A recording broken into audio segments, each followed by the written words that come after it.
You know, there's something absolutely fascinating about the way we humans approach life. We walk around with our hands in tight fists, clutching at everything we can get our fingers on. Money, relationships, plans, ideas about who we should be, what we should achieve, how things ought to turn out. And then we wonder why we feel so tired, so anxious, so perpetually dissatisfied. It's rather like trying to carry water in your cupped hands. The tighter you squeeze, the faster it slips through your fingers.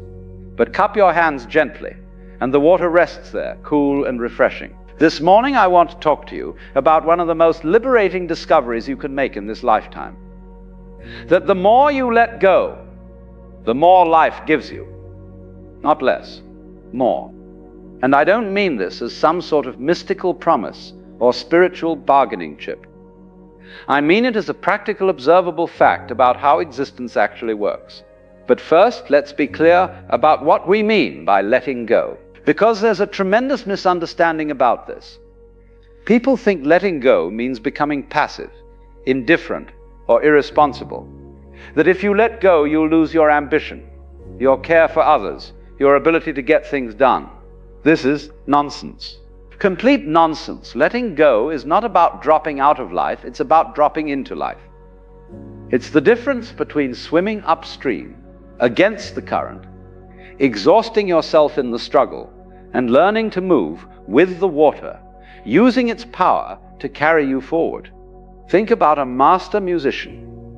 When a violinist plays, are their fingers gripping the bow with desperate intensity? Of course not. Their grip is firm enough to control the bow, but relaxed enough to let the music flow. If they held too tightly, the music would sound forced, mechanical. If they held too loosely, there would be no music at all. There's a perfect middle way, a dynamic balance between holding on and letting go. This is exactly how we need to approach life, not with the death grip of someone terrified of losing control, but with the confident relaxation of someone who understands that control was always an illusion anyway. You see, we live under this tremendous delusion that we're supposed to be the directors of the cosmic play. That if we just plan hard enough, worry sufficiently, control tightly enough, we can make everything turn out according to our wishes. But life has other ideas. Life is like a great river, and we are like leaves floating on its surface. We can choose how we float, but we cannot choose where the river goes. The person who hasn't learned to let go spends their entire existence fighting the river. They paddle frantically, trying to go upstream, wearing themselves out in a battle they can never win. The person who has learned the art of letting go discovers something marvelous. They find they can navigate the currents, they can choose which branch of the river to follow, they can even influence the direction of their flow. But they do it by working with the water, not against it. Let me tell you a story that illustrates this perfectly. There once was a man who owned a beautiful garden. He spent every waking moment tending it, worrying about it, trying to control every aspect of its growth. He would stand over his plants, demanding that they grow faster, straighter, more beautiful. He would rage at the weather when it didn't cooperate. He would lie awake at night, anxious about pests and diseases and all the things that might go wrong. And you know what happened? His garden was mediocre at best. The plants seemed stunted, stressed, lacking the natural vitality that makes a garden truly magnificent. Then one day, exhausted by years of this struggle, he simply gave up. Not in the sense of abandoning the garden, but in the sense of surrendering his need to control every detail. He continued to plant, to water, to weed, but he did it with a different quality of attention. He did his work, and then stepped back. He allowed the garden to be itself. The result was magical. The plants began to flourish in ways he had never seen. The garden developed its own personality, its own rhythm, its own unique beauty. By letting go of his need to control, he had given the garden the space it needed to become everything it could be. This is exactly what happens in our lives. The more we release our grip on how things should be, the more space we create for things to be wonderful, in ways we never could have imagined. But here's where it gets really interesting. Most of us are terrified of letting go because we think it means we'll lose everything. We think that if we're not constantly vigilant, constantly striving, constantly worrying, everything will fall apart. This fear is based on a fundamental misunderstanding about the nature of reality. You are not separate from the universe. You are not a small, isolated being struggling to survive in a hostile world. You are the universe itself, expressing itself as you in this particular time and place. When you truly understand this, not just intellectually, but in your bones, the fear of letting go begins to dissolve. Think about your heartbeat. Do you have to remember to make your heart beat? Do you lie in bed at night, consciously controlling the rhythm? Of course not. Your heart beats by itself, perfectly, efficiently, without any effort from your conscious mind. This is not because you're careless or irresponsible.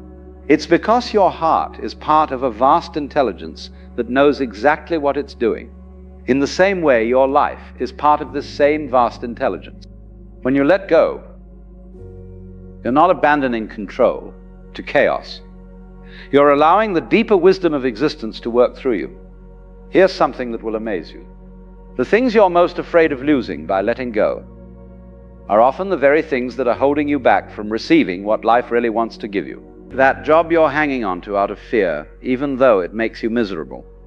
By letting go of your fear of insecurity, you open yourself to work that actually fulfills you. Those plans you've made about how your life should unfold, by releasing your attachment to them, you allow life to surprise you with possibilities far more wonderful than anything you could have planned.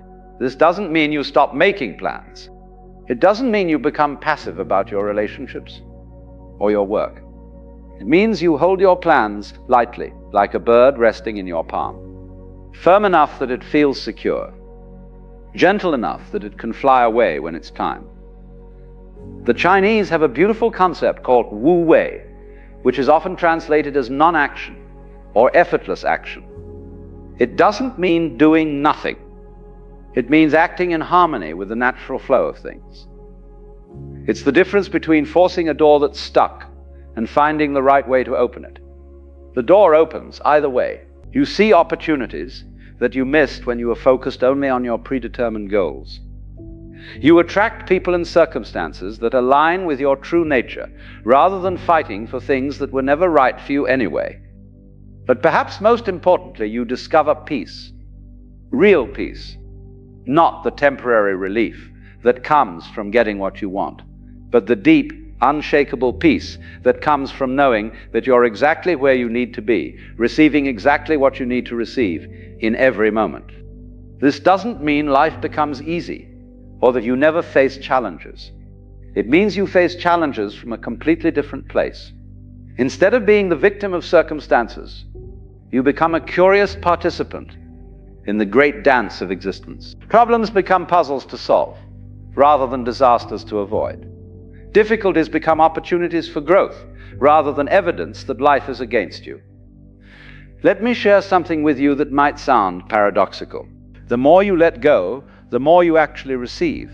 But what you receive is often different from what you thought you wanted, and that's the beauty of it. Life knows better than you do what will actually make you happy. Your mind thinks it knows what you need. It has its little list: more money, a better job, a perfect relationship, recognition, security. And it spends tremendous energy trying to acquire these things. But life, in its infinite wisdom, knows that what you actually need is to become the kind of person who can fully receive and appreciate whatever I've done. When you let go, you stop being so focused on getting that you begin to notice what you already have. And what you already have is extraordinary.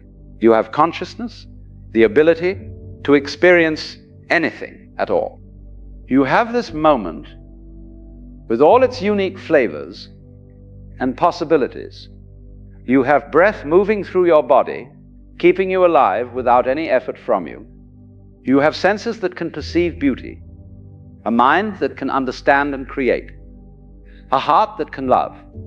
When you really see this, when you really feel the abundance that's already here, your relationship with wanting changes completely. You stop grasping desperately for more and start appreciating fully what is. And when you do this, something magical happens. More comes to you, but it comes as a gift rather than as something you've struggled to obtain. Think about the people you most enjoy being around. Are they the ones who are constantly needy, always grasping for your attention or approval? Or are they the ones who are comfortable with themselves, who don't seem to need anything from you, who give their attention and energy freely? Obviously, it's the second type.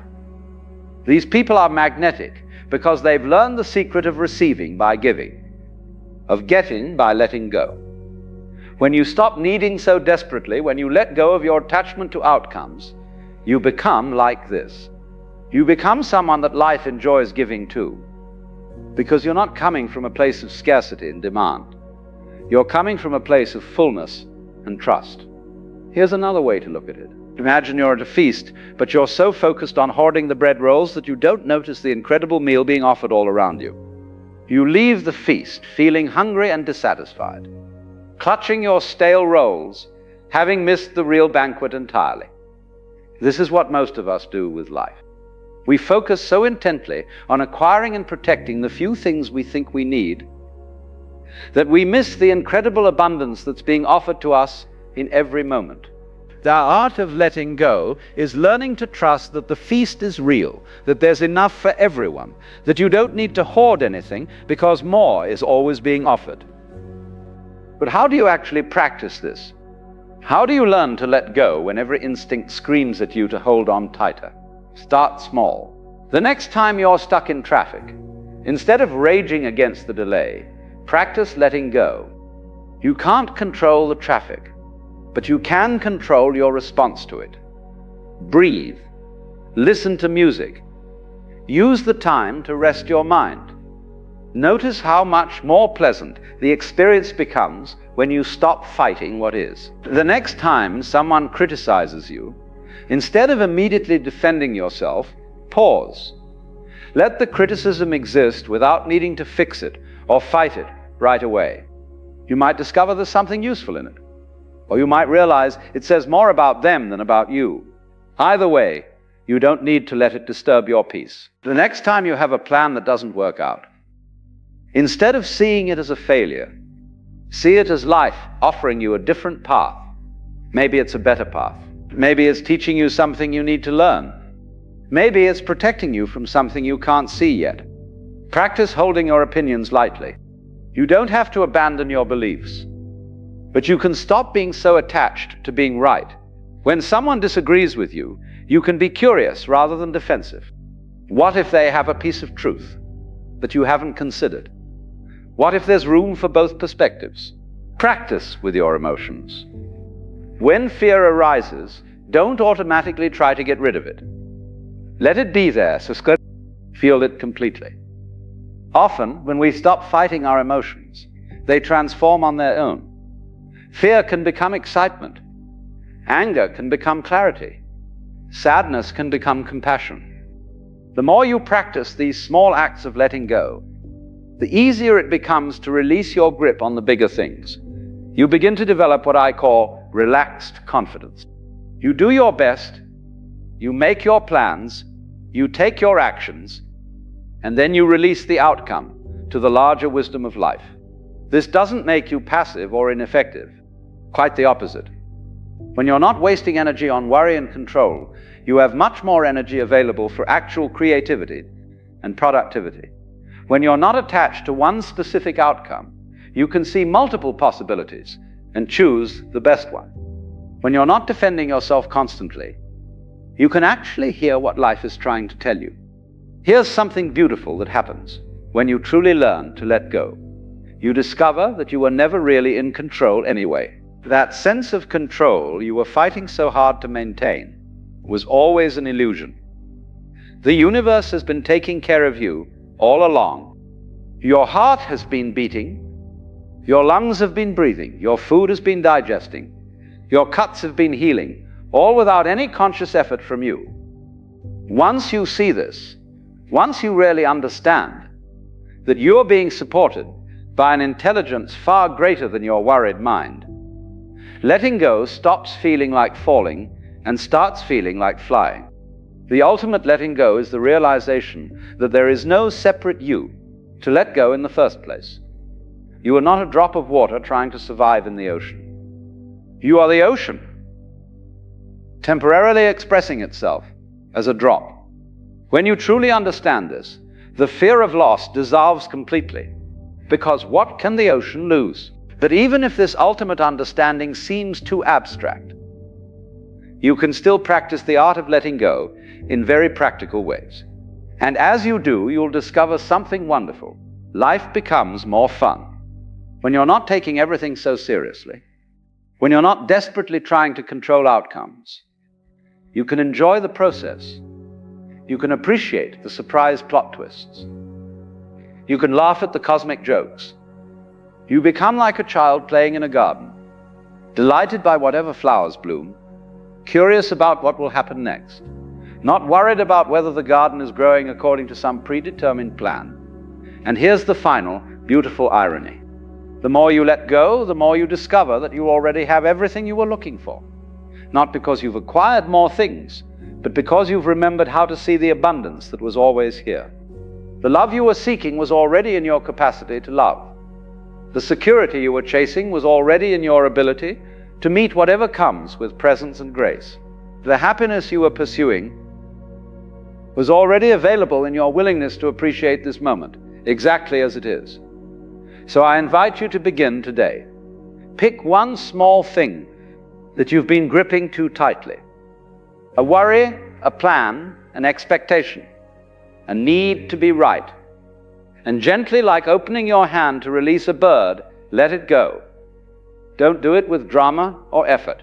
Do it with the quiet confidence of someone who knows that whatever is meant to come will come, and whatever is meant to go will go. And then watch. Watch what happens when you create that space. Watch how life rushes in to fill it, often with something more beautiful than anything you could have planned. This is the great secret that the sages have whispered through the ages, that you don't have to earn love, or fight for security, or grasp for happiness. These things are your birthright. They come to you naturally when you stop blocking them with your fear and control. The more you let go, the more life gives you, not as a reward for good behavior, but as the natural result of removing the obstacles to what was always trying to flow to you anyway. So, let go and learn what it means to be truly magnificently alive. The water is waiting to support you. All you have to do is stop fighting it and learn to float. Death is the most persistent illusion we ever encounter. Not because it doesn't happen, but because what dies was never really you to begin with. I'm often struck by how we spend our entire lives identifying with something temporary, this body, these thoughts, this personality, and then wonder why we're terrified of losing it. It's rather like falling in love with an echo and fearing the moment when it fades away. For the next little while, I invite you to set aside everything you think you know about yourself. Let's explore together this curious mystery that lies at the heart of existence, not as a philosophical puzzle to solve, but as the living reality that you already are. Just breathe with me. There's nowhere to get to, nothing to achieve. The treasure we're seeking was never lost. Who are you? No, really, who are you? If I asked you to point to yourself, you might point to your chest, but is that really you? Or if you say, I am John or I am Mary, is that name truly what you are? You see, from the moment we arrive in this world, we're given all sorts of labels. A name, a nationality, a religion perhaps. Later, we collect occupations, relationships, achievements, failures, and we come to believe that this collection of experiences and attributes is what we are. But I've always found it fascinating that when you really look for this I that seems so real, it becomes remarkably elusive, like trying to catch your own shadow. What if I suggested that the self you've been so concerned about, the one that fears death, that worries about the future, that clings to the past, what if that self doesn't actually exist in the way you think it does? is less than hash 0. 5 hash is greater than... You know, I've spent many years contemplating this question, and I've come to see that we mistake the symbol for the reality. We mistake the menu for the meal. The word water won't quench your thirst. And similarly, the concept of self isn't the living reality of your existence. The question of identity persists because we're looking in the wrong place. We're looking for something permanent in a realm of constant change. It's rather like trying to find a still point on the surface of a flowing river. And yet, something knows all this. Something is aware of these thoughts right now. What is that? Have you ever considered the strange boundary we draw between ourselves and everything else? This skin-encapsulated ego, this idea that I am in here and the world is out there. It's a useful convention, I suppose, much like drawing national boundaries on maps. But are these lines actually real? When you breathe, where exactly does the world end and you begin? The air enters your lungs, becomes part of your bloodstream, your cells. And when you exhale, part of you returns to the atmosphere. I've often used this example in my talks because it's so immediate, so undeniable. You are not separate from your environment. You and your environment are two aspects of the same process, like the head and tail of a coin. This feeling of being a separate self, a lonely individual confronting a foreign universe, is perhaps the most persistent illusion of human existence.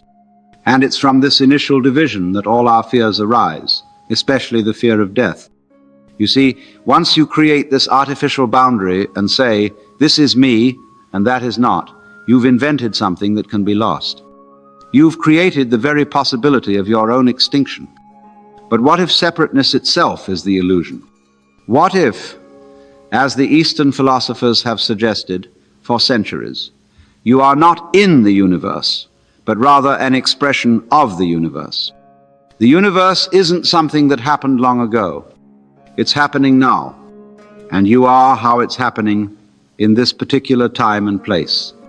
Just as every wave is what the whole ocean is doing at a particular point. The fear of losing yourself begins to dissolve when you realize there was never a separate self to lose. There is just the dance. Let's look more closely at this self we're so concerned about preserving. What exactly is it? Is it your body? But your body is constantly changing. The cells that made up your body 7 years ago have almost entirely been replaced. The body you're so attached to isn't even the same body you had as a child. Is it your mind, then? Your thoughts, feelings, and memories? But these are even more transient than your body. Thoughts arise and pass away like clouds in the sky. The person who wakes up grumpy is not the same person who laughs at a joke an hour later. I've come to see that what we call the self is not a thing but a process. It's more like a verb than a noun. Not a fixed entity but a flowing, changing pattern. And here's something curious. We can think about our thoughts. We can be aware of our awareness. This suggests that whatever you are is not contained within the concepts you have about yourself. The self that can be defined, described, or conceptualized is only a reflection, a symbol, a convenient fiction, like trying to drink the word water instead of actual water. The secret is that there never was a secret.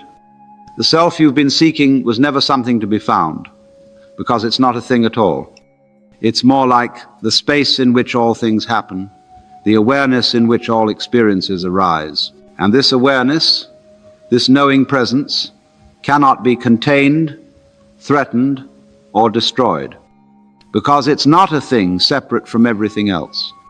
It's the very context of experience itself. What a relief to discover that the self that dies was never really you at all. Death has always fascinated me, not because I'm morbid, but because it's the ultimate mirror. Nothing reveals the nature of our assumptions about life quite like contemplating its end. What exactly do we fear when we fear death? Do we fear the pain that might accompany dying? That's reasonable enough. But I think what terrifies most people is the thought of non-existence, the idea that I will cease to be. But let me ask you something curious. Do you remember what it was like before you were born? Was it terrible? Were you suffering? Of course not. There was no you to experience anything at all. The fear of death is based on a misunderstanding. It assumes that you, this stream of experiences, thoughts, and sensations, is something separate and permanent that could be lost. But just as a whirlpool isn't separate from the river, your existence isn't separate from the flow of the universe. The whirlpool takes shape for a while, has a name perhaps, and then dissolves back into the river. But nothing is truly lost. Death is not your problem. It's your concept of self that creates the problem. The separate ego that believes it began at birth and will end at death is the only self that dies. And that self was never the real you. It was always just a useful fiction, a character in a story. What a relief. The self that dies was never you. We tend to identify with our story, don't we? Our history, our memories, our narrative about who we are and how we came to be here. I call this the biographical self, the character at the center of your life story. But have you noticed that this story is constantly being edited and revised? The way you remember your childhood at 20 is quite different from how you remember it at 50. The meaning of events shifts as your perspective changes. I find it fascinating that even our most cherished memories aren't static recordings, but creative reconstruction. The past isn't fixed at all, it's as fluid as water. So what happens when we look beyond this biographical self? What remains when the story falls away is less than hash zero. 5 hash is greater than. There's a simple experiment we can do right now. For just a moment, let all your thoughts about yourself drop away. Don't try to stop thinking, that's just more thinking. Instead, simply notice what's here prior to thought. The simple, bare awareness that's reading these words. Before you were a doctor, a mother, an American, or whatever labels you identify with, you were this. This alert, aware presence. And after all those identities dissolve, this same presence remains. You see, the biographical self is like a suit of clothes you've worn for so long that you've forgotten you're wearing it. But you are not the clothes. You are the one who is aware of wearing them. When death comes, it's only the clothes that are removed. The awareness that has been present throughout your entire life doesn't go anywhere because it was never contained in a particular form to begin with. The quietude is not the end, it's the beginning of everything. Here's a perspective I've found liberating. What if you are not a separate entity experiencing the universe, but rather the universe experiencing itself through you? This isn't just poetic language. It's a direct description of what's happening. Every atom in your body was forged in the heart of a star. The carbon, oxygen, nitrogen, all the elements that make up your physical form, are literally stardust. And your consciousness, this mysterious capacity for awareness, isn't something alien to the universe. It's what the universe is doing here and now, just as waves are what the ocean is doing. I've sometimes asked my audiences, what would it be like to wake up after death only to discover that you are the entire universe? That you are God playing hide and seek with yourself? And then I suggest something even more startling. What if you don't have to wait until death to realize this? What if this is already the case, and you've simply forgotten who you really are? You see, the deepest spiritual traditions don't just promise that you'll survive death in some form or another. They point to something much more immediate and radical. The possibility of awakening to your true nature here and now. And what is that nature? It's not something you can point to or define, because it's not an object of experience. It's the very experiencing itself, not the known, but the knowing. When you realize this, death loses its sting entirely, because what dies is only a temporary configuration, a pattern, a specific game that the universe was playing. But the player, that which is aware of all experience, remains untouched. UV, there's nothing to achieve, nowhere to go. You are already what you're looking for. I've often thought that if God exists, the whole universe must be a magnificent game of hide and seek that God is playing with itself. A cosmic drama where the infinite pretends to be finite, the eternal pretends to be temporal, and the one pretends to be many. And we are all players in this game, having agreed to forget our true identity for the thrill of rediscovering it. Think about it. What would it be like to be God? To know everything, to be everything, to have no surprises, no discoveries, no limitations? Wouldn't that get rather dull after a while? Perhaps that's why the universe exists at all, for the sheer delight of playing, for the joy of losing and finding oneself again and again in endless forms and disguises. The game requires that we take it seriously. Just as when you go to the theater, you temporarily forget that the actors are only playing roles. You willingly suspend your disbelief to enjoy the show. In the same way, we've suspended our knowledge of who we really are. We've put on the mask of individuality and separateness so convincingly that we've forgotten it's just a mask. But sometimes, in rare moments of clarity, perhaps in deep meditation, or in the midst of profound love, or in a moment of overwhelming beauty, the mask slips, and we catch a glimpse of our true face, the face we had before we were born. Death is simply the moment when one particular game ends, when one disguise is removed.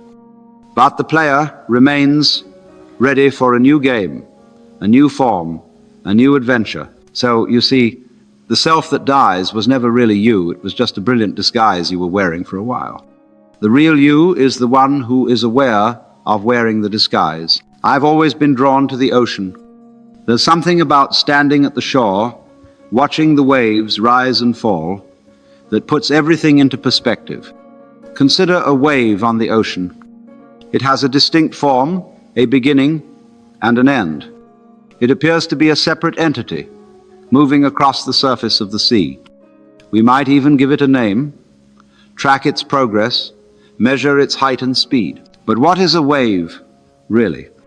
Is it separate from the ocean? Of course not. The wave is what the ocean is doing at a particular place and time. It's a temporary pattern, a dance of energy, not a separate thing. And when the wave subsides, where does it go? Does it die? No, it simply returns to what it always was, the ocean itself. Nothing is lost. Nothing truly ends. There's just a change of form. You and I are like waves.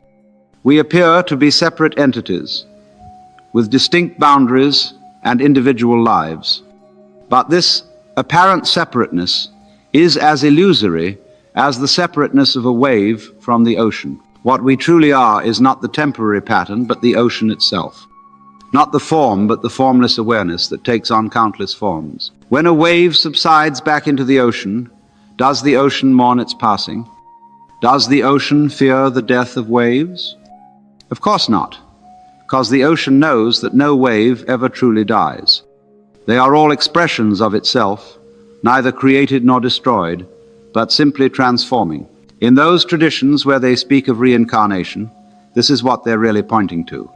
Not that a fixed, separate self jumps from body to body like someone changing clothes, but that the formless awareness, the ocean, manifests as countless forms.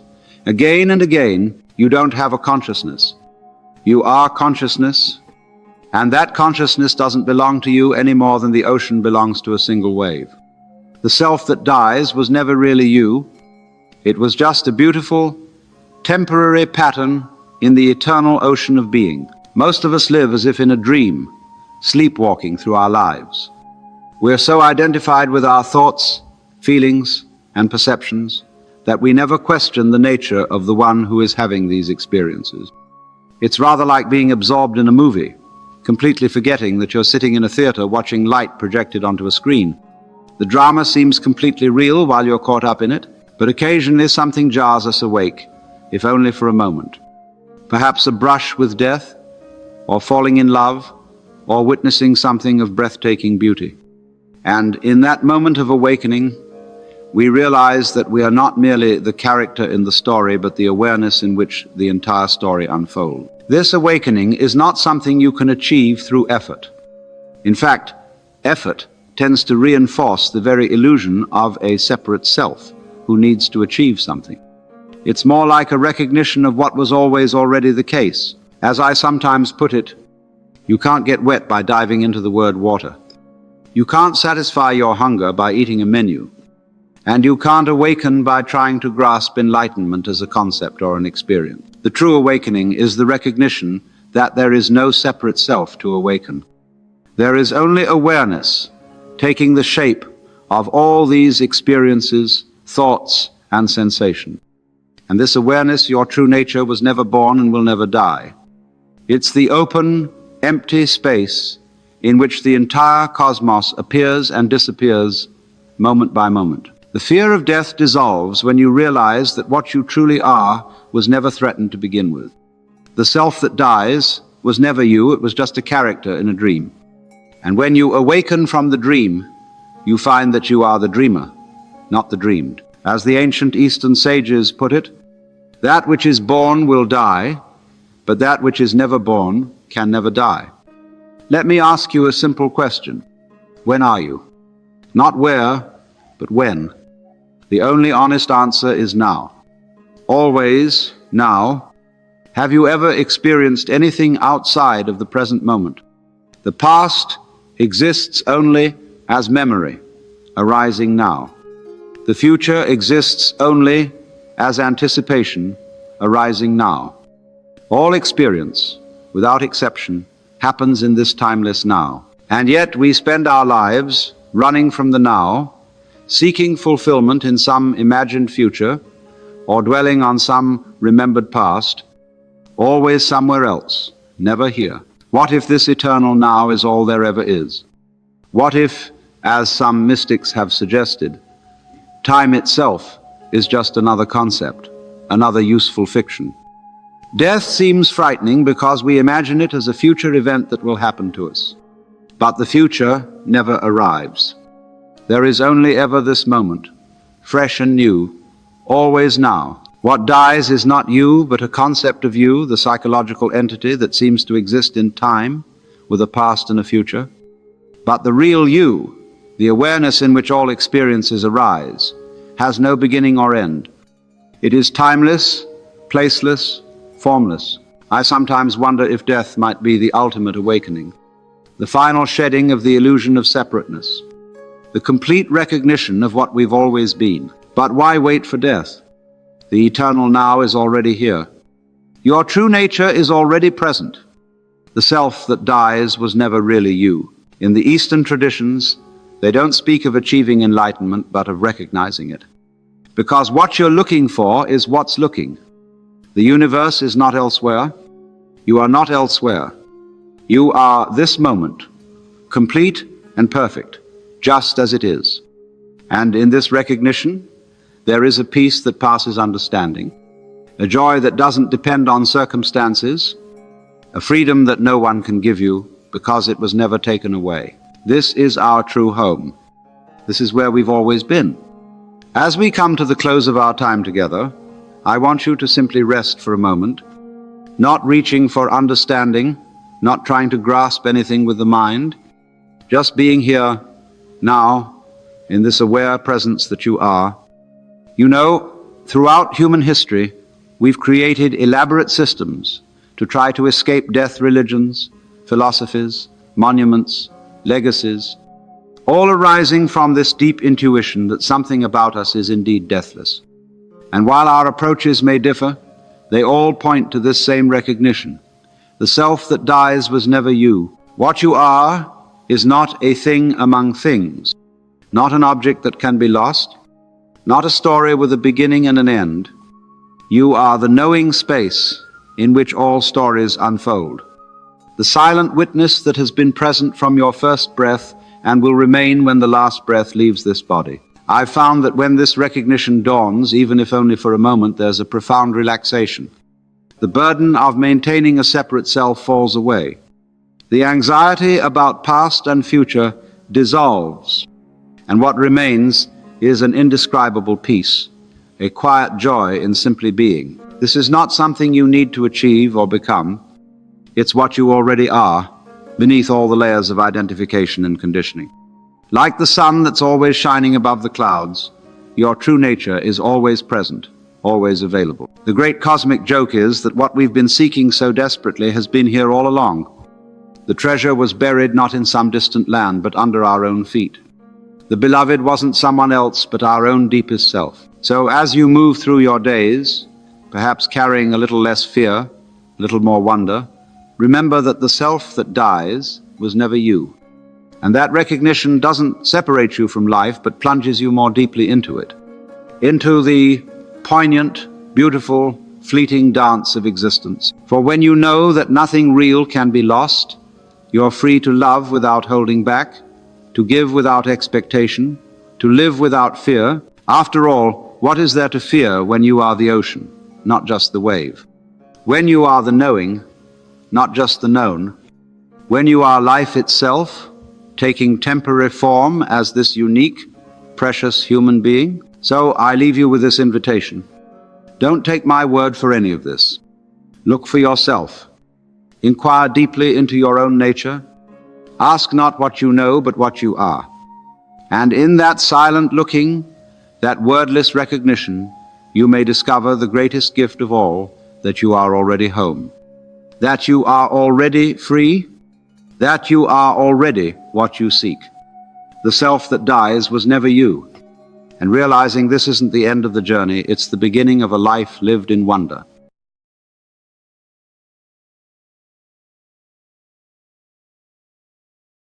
What we call our personality is often nothing more than an elaborate performance we've been rehearsing since childhood. A carefully choreographed dance designed not to express who we truly are, but to win the approval of those watching. Most astonishing of all, the audience we're so desperately trying to please is equally lost in their own performances. I find it fascinating that we'll sacrifice our most precious possession, our authentic self, for the sake of nods and smiles from people who are themselves hiding behind masks. It's rather like trading a priceless heirloom for counterfeit currency, isn't it? And yet we make this exchange so automatically, so unconsciously, that we scarcely notice as our soul quietly slips away. Today I want to explore with you this extraordinary, disappearing act we've all mastered, the vanishing of our authentic self. This peculiar phenomenon where we gradually trade who we truly are for who others wish us to be. It's a silent transaction that happens so subtly that most never notice the exchange until the deal is complete and something ineffable has been lost. Let's begin at the very beginning, shall we? With this curious thing we call I. This I that you're so convinced is real, solid, and separate from everything else.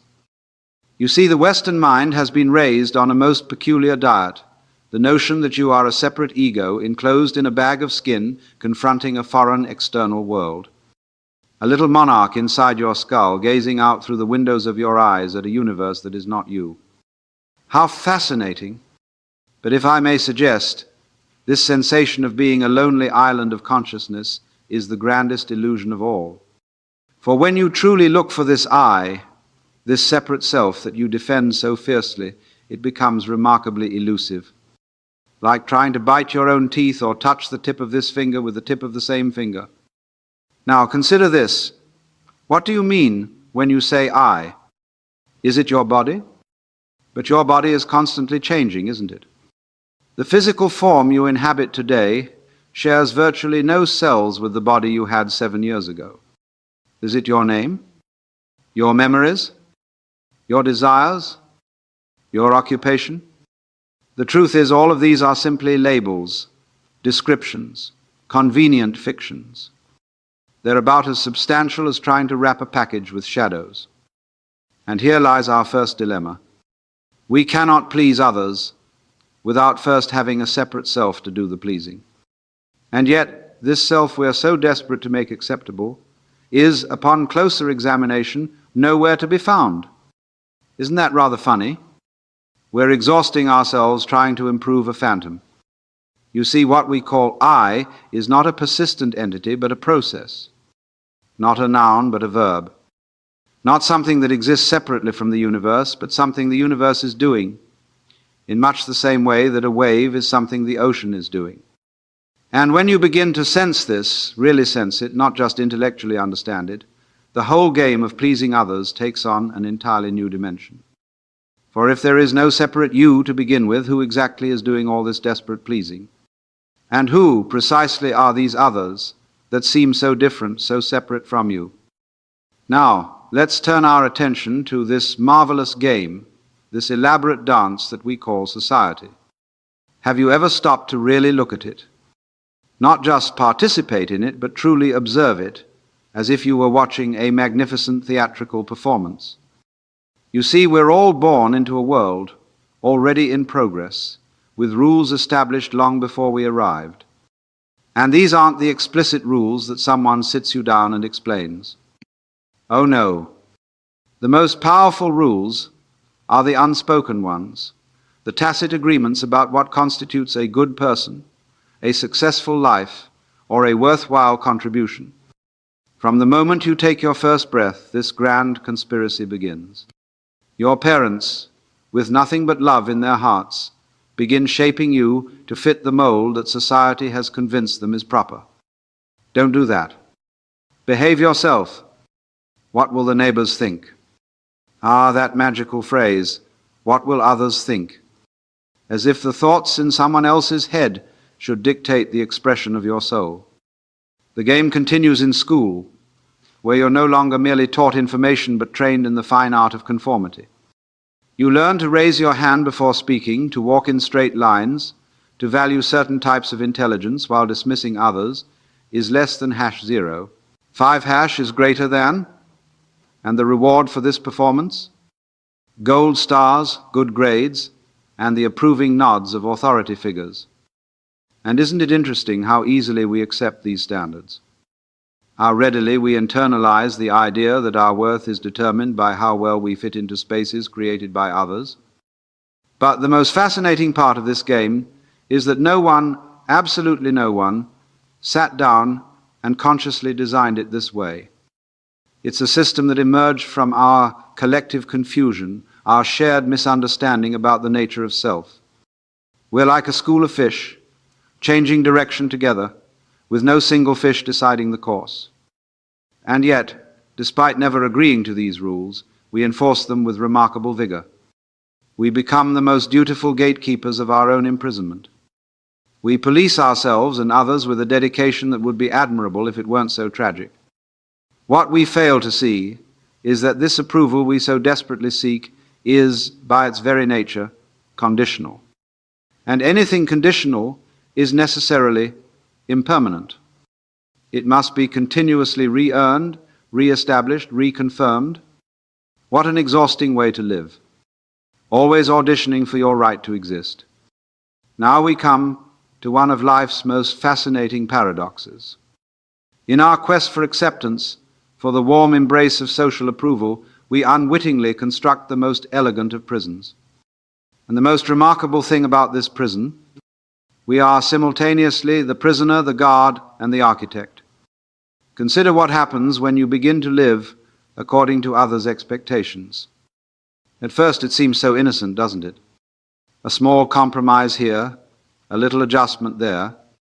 It's easier this way, you tell yourself. It keeps the peace. But each compromise is another brick in the wall, another bar on the window. You see, the human spirit, your authentic self, is rather like water. In its natural state, it flows freely, finding its own path, adapting to circumstances, while never losing its essential nature. But as we internalize expectations, as we desperately seek to please, this water begins to freeze. It becomes rigid, predictable, contained. What we're trading, you see, is freedom for safety, or at least the illusion of safety. By contorting ourselves to fit the expectations of parents, teachers, employers, spouses, and society at large, we gain a measure of predictability. We know what reactions our behaviors will elicit. We can navigate social waters with some confidence. But let me ask you this. Is a caged bird truly safe? It may be protected from certain predators, yes. But it's also denied the very experiences that make a bird, the soaring, the freedom, the joy of unfettered flight. Is that safety worth the cost? And here's where the trap becomes truly diabolical. The longer you live within these constraints, the more they feel like the natural order of things. The walls of your prison become so familiar that you mistake them for the boundaries of the world itself. You forget there was ever any other way to be. I'm reminded of circus elephants who as calves are tethered by heavy chains to immovable stakes. They pull and pull, but cannot break free. Eventually, they stop trying, and remarkably, even when they're fully grown and could easily snap the chain or uproot the stake, they remain obediently in place. The physical chain has been replaced by a psychological one, far stronger than any metal. Are you not doing the same? Have you not been domesticated by expectations until the wild, spontaneous creature you once were now sits obediently, awaiting permission to be itself? There's a peculiar idea that runs through many of our great spiritual traditions and cultural narratives, the notion that to find yourself, you must first lose yourself. To gain your life, you must be willing to lose it. A profound truth, to be sure, but one that has been catastrophically misinterpreted. You see, there's a world of difference between the genuine surrender of ego that leads to spiritual awakening and the self-negation that comes from desperately trying to please others. One is liberation, the other is bondage disguised as virtue. Consider the person who says, "I just want to make everyone happy." What a noble sentiment.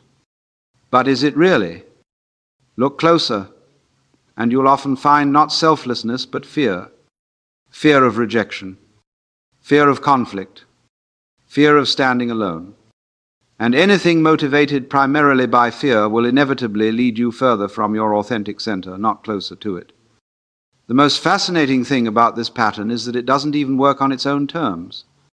By attempting to become what others want, by shape-shifting your personality, your opinions, your very being to win approval, you paradoxically become less lovable, not more. Why? Because human beings are remarkably perceptive creatures. We can sense authenticity and its absence with astonishing accuracy. When someone stands before us wholly themselves, vulnerable, imperfect, real, something in us recognizes and resonates with that truth. But when someone presents us with a carefully constructed facade designed to win our approval, we may not consciously identify the deception, but something in us recoils from it nonetheless. It's rather like trying to grasp water.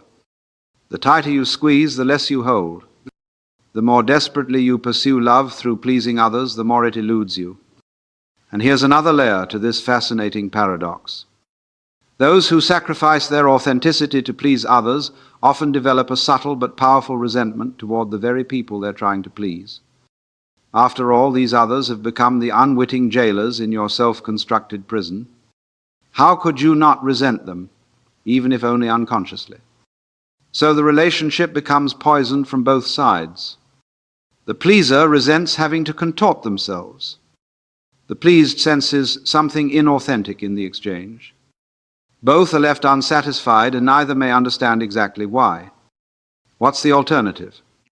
Perhaps it lies in understanding that true love, the kind that nourishes the soul rather than depleting it, can only exist between authentic beings. It requires that you show up as you truly are, not as you think others want you to be. And yes, this involves risk. The risk of rejection, of disapproval, of standing alone. But isn't that risk preferable to the certainty of slowly disappearing? Let me share with you one of the most insidious aspects of this whole business of pleasing others. It's that the death of the authentic self is rarely dramatic. There's no moment of grand sacrifice where you heroically lay down your true nature for the good of others. No, it happens gradually, imperceptibly, a slow fading rather than a sudden extinguishing. It begins innocently enough.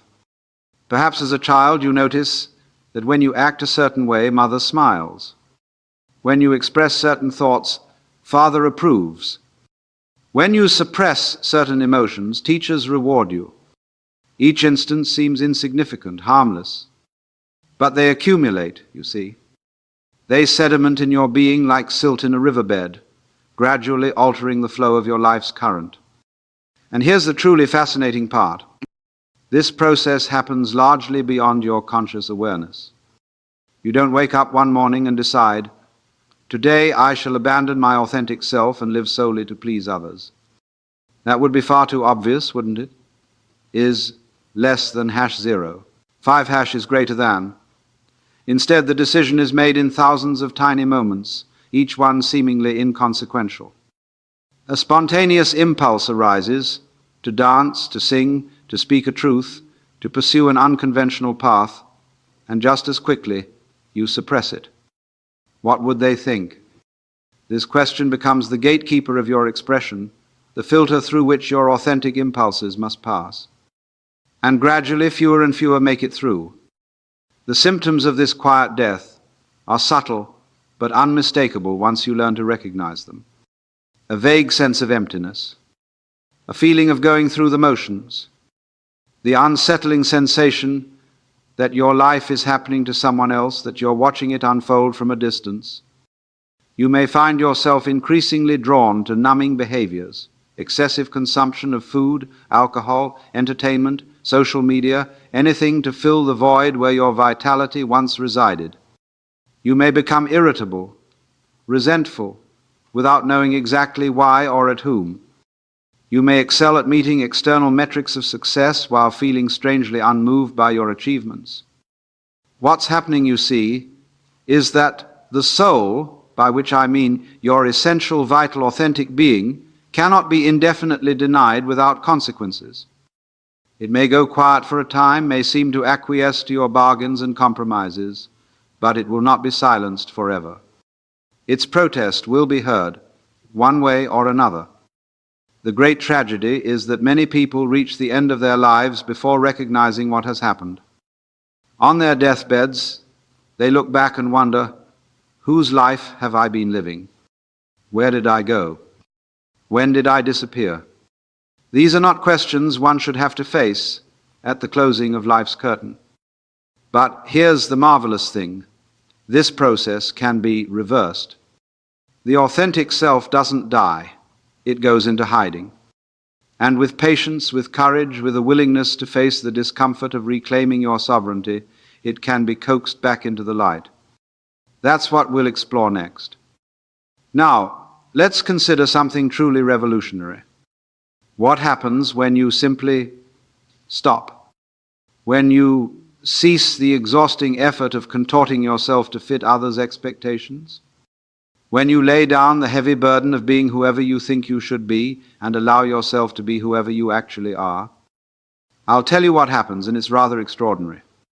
First, there's fear, often quite intense fear. After all, you've been operating on the assumption that if you don't please others, catastrophe will ensue.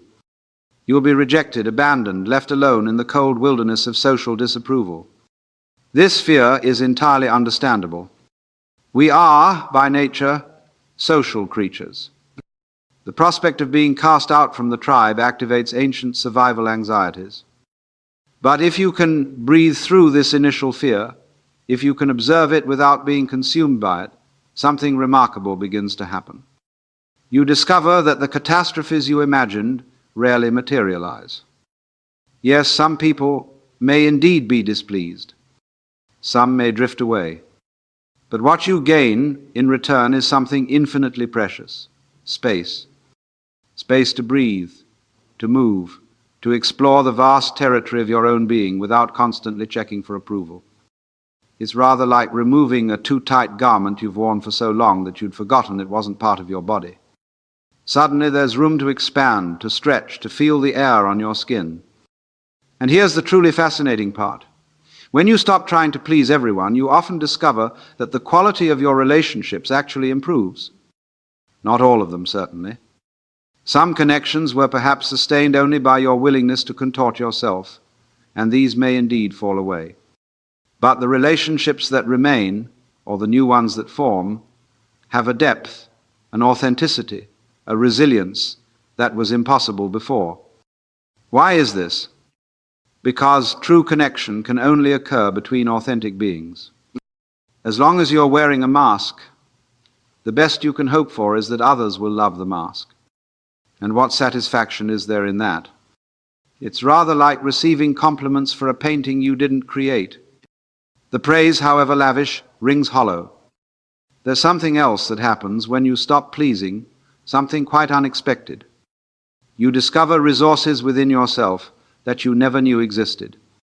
Courage, resilience, creativity. These qualities were always there, of course, but they had no reason to reveal themselves while you were safely ensconced in the cage of others' approval. It's rather like those stories of mothers who suddenly find the strength to lift automobiles when their children are trapped beneath. Extraordinary capacities emerge when extraordinary circumstances call for them.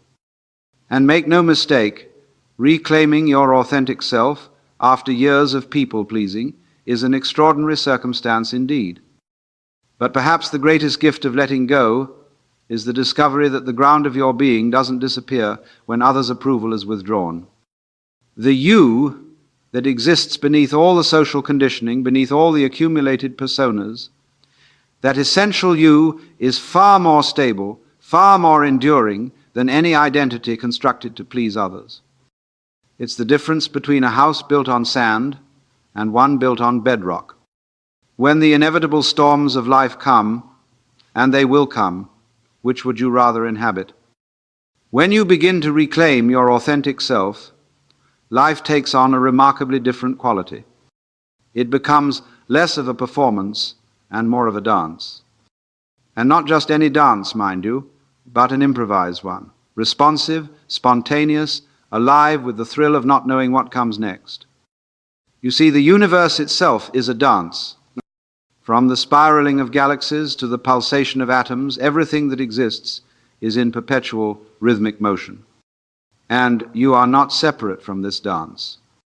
You are an expression of it, a unique pattern in the cosmic choreography. But when you're caught in the trap of pleasing others, you're essentially trying to dance to someone else's rhythm. Imagine a waltz being played, but you're attempting to tango.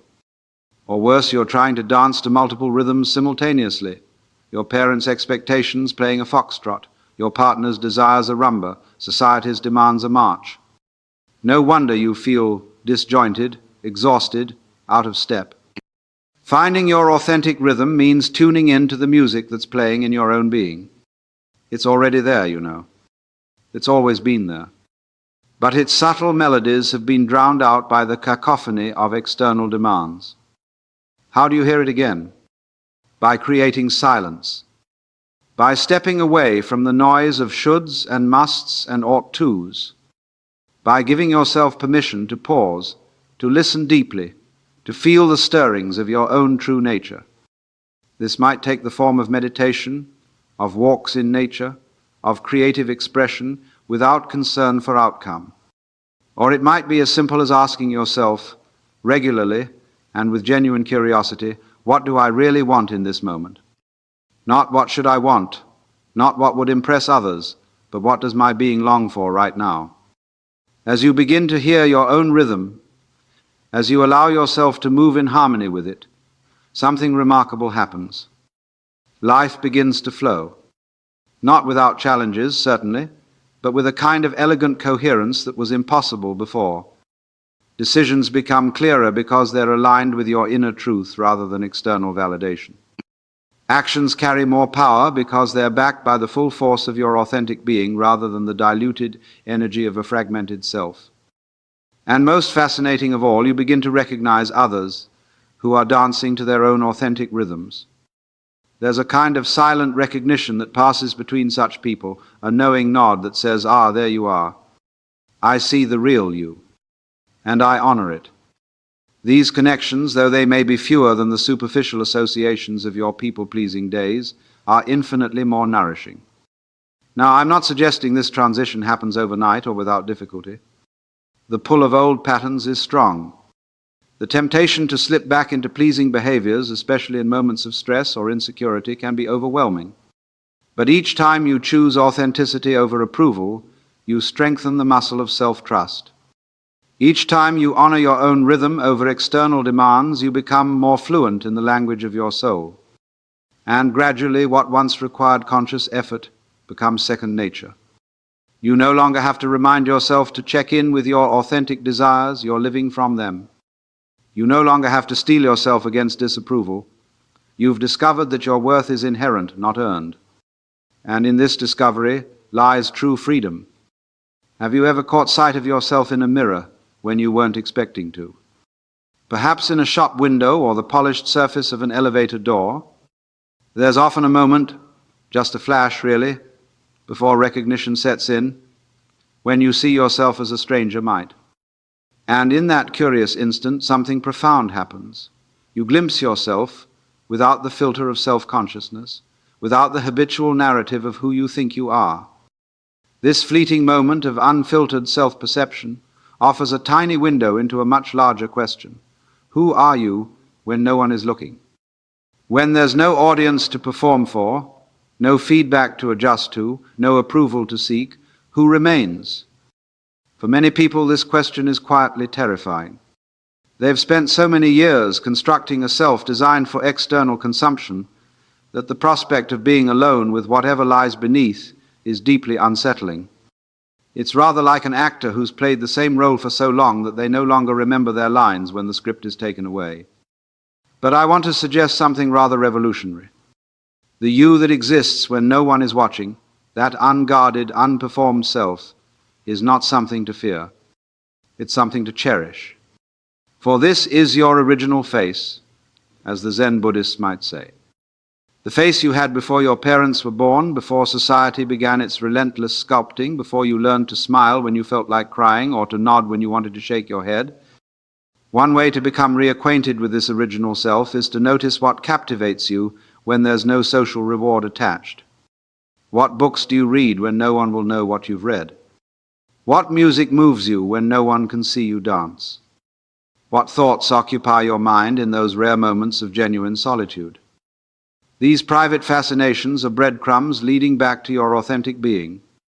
They are clues to what genuinely nourishes your soul, rather than what feeds the hungry ghost of social approval. Another approach is to observe the masks you wear in different social contexts. We all have them, you know, the professional mask, the family mask, the romantic partner mask, the public persona mask. These aren't necessarily inauthentic.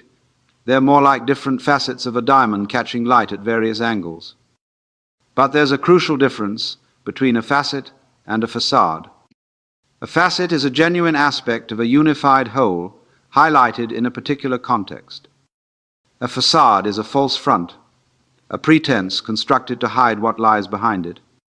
The question is, are your various social selves genuine expressions of your multifaceted nature, or are they elaborate disguises designed to protect a self you believe to be unacceptable? The irony here is exquisite. By hiding what we fear is unlovable, we make genuine love impossible. For how can anyone truly love what they've never truly seen? The journey back to authenticity requires tremendous courage. It means being willing to let go of masks that may have served as protection for decades.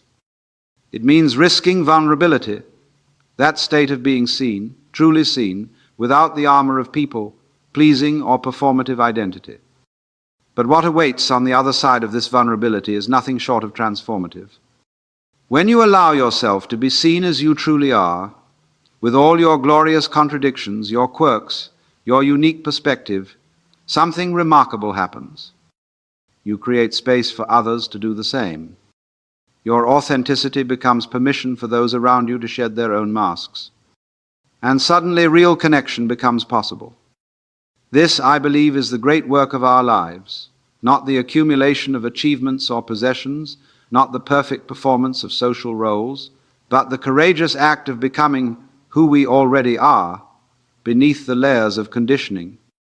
And in this becoming, we liberate not only ourselves, but everyone whose life we touch. Have you ever watched a young child at play? Not organized, structured play with rules and objectives, but pure, spontaneous play. It's a remarkable thing to behold.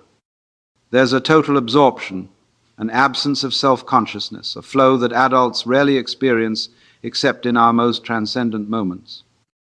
What happens to this natural state of joyful spontaneity as we grow older? Where does it go? It doesn't simply disappear, you know. Rather, it gets gradually overlaid with concerns about performance, about outcomes, about how we're being perceived.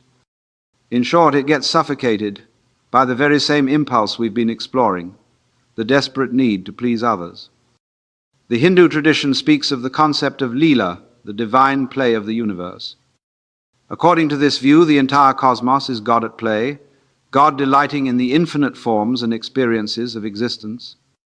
And if we are not separate from the universe, if we are in fact expressions of the same energy that animates the stars and the sea, then might we not also be designed for play, is less than #0.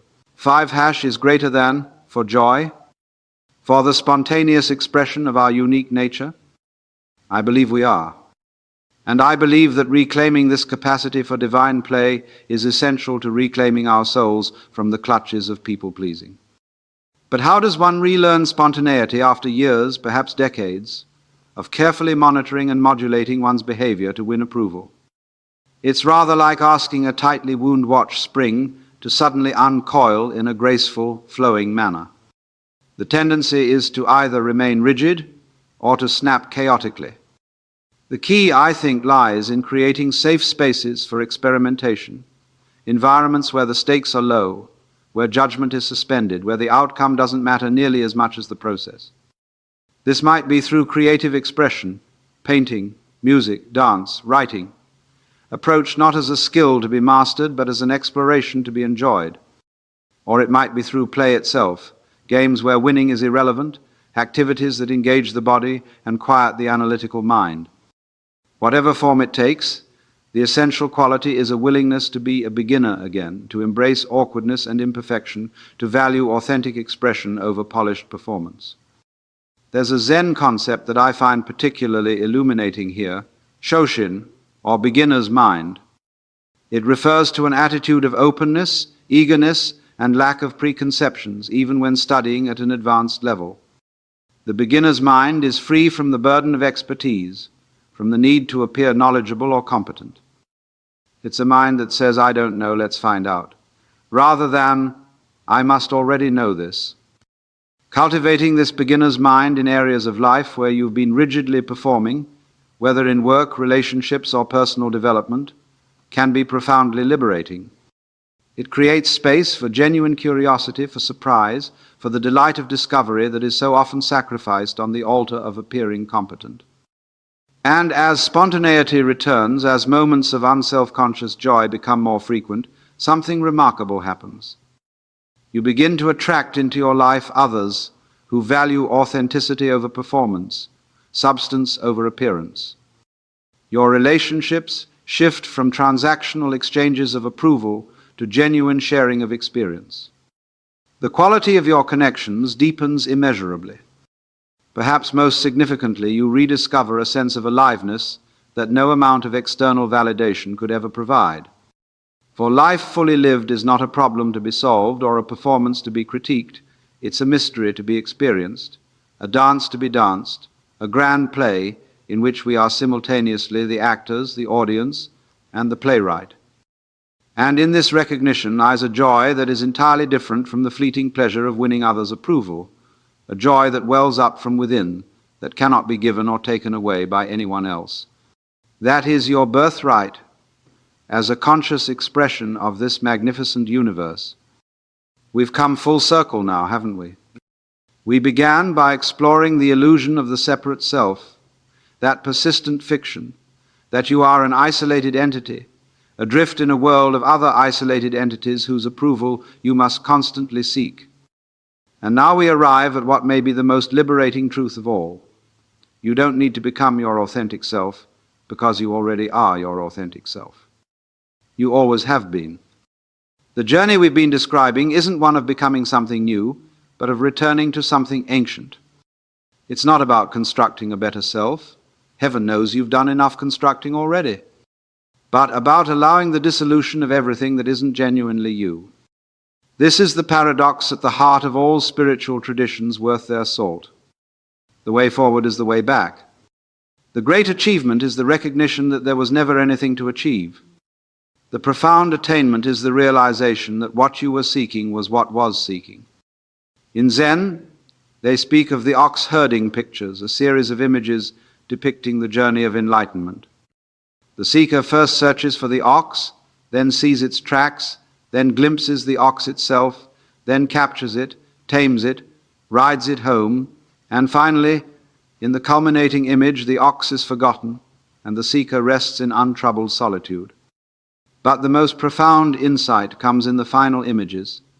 The seeker returns to the marketplace, to ordinary life, moving among people with a natural ease and spontaneous compassion that was impossible before. This pattern holds true for our journey beyond people, pleasing as well. The goal isn't to escape society or to reject all concern for others. It's to return to the social world with a new relationship to it, neither defined by others' expectations, nor in reactive rebellion against them, but flowing from a place of integrated wholeness. When you live from this place of wholeness, you discover a remarkable thing. You naturally consider others without losing yourself in the process. You can be responsive without being reactive. You can offer genuine care that doesn't deplete you because it comes from abundance rather than lack, from love rather than fear. This is the difference between pleasing others and blessing others. Pleasing comes from the anxious belief that your worth depends on their approval.